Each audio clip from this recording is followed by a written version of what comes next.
Does that hurt? Remember it. Bad time. Feeling a glance? Now then, where are you hiding? Boom. Hey guys, today we're going over Kafka's kit and how she works. So Kafka is a 5-star lightning character that specializes in dealing damage over time.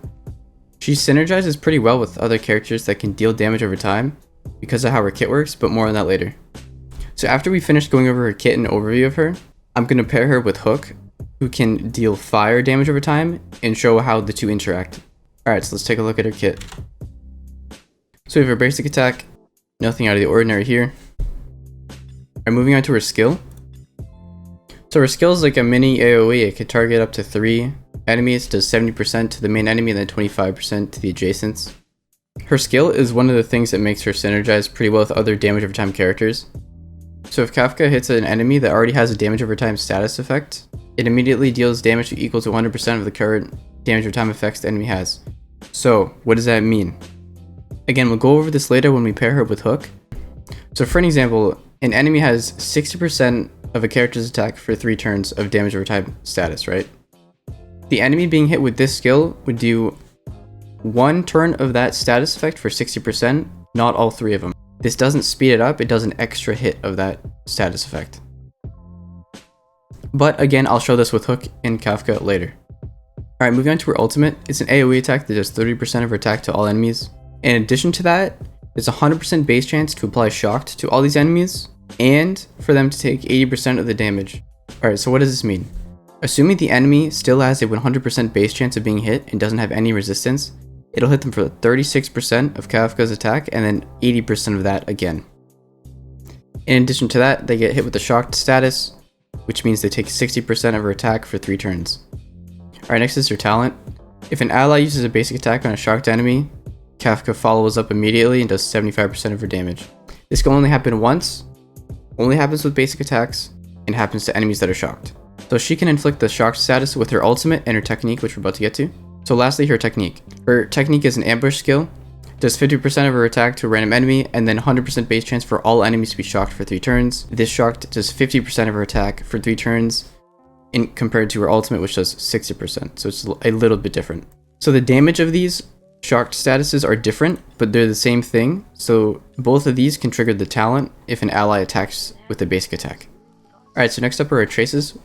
Quickly, we'll take a look at her bonus stats, and then we'll go over her bonus abilities.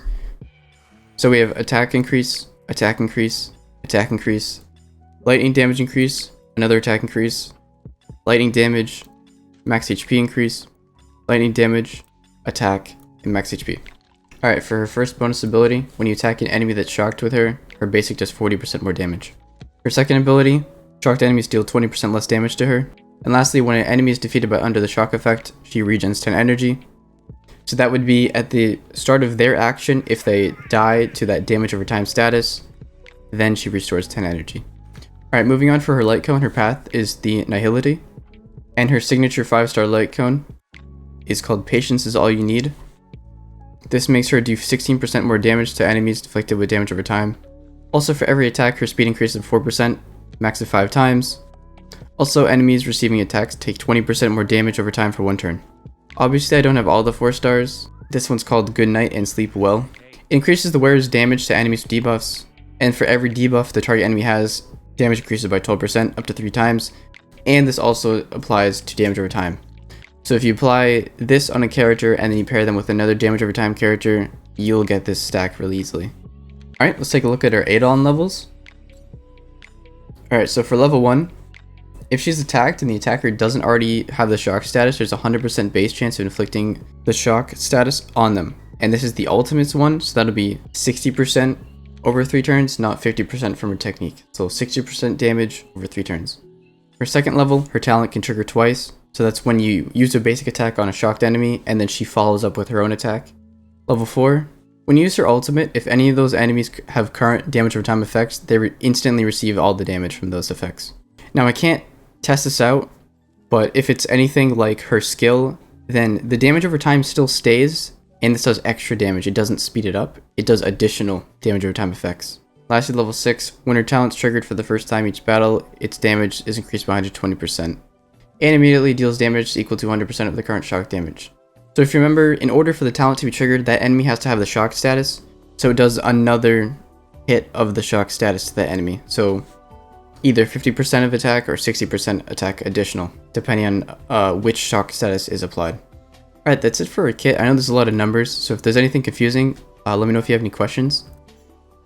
Now I'm going to hop in a fight with Kafka and Hook and show how their damage over time effects work with each other. Does that hurt? Alright, so use your technique, 100% base damage for all enemies to be shocked. He has the shock status. I'm okay.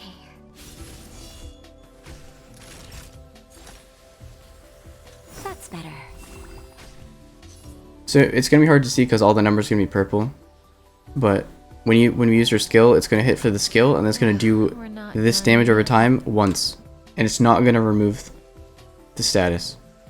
So it's doing extra damage. So we hit it with the E.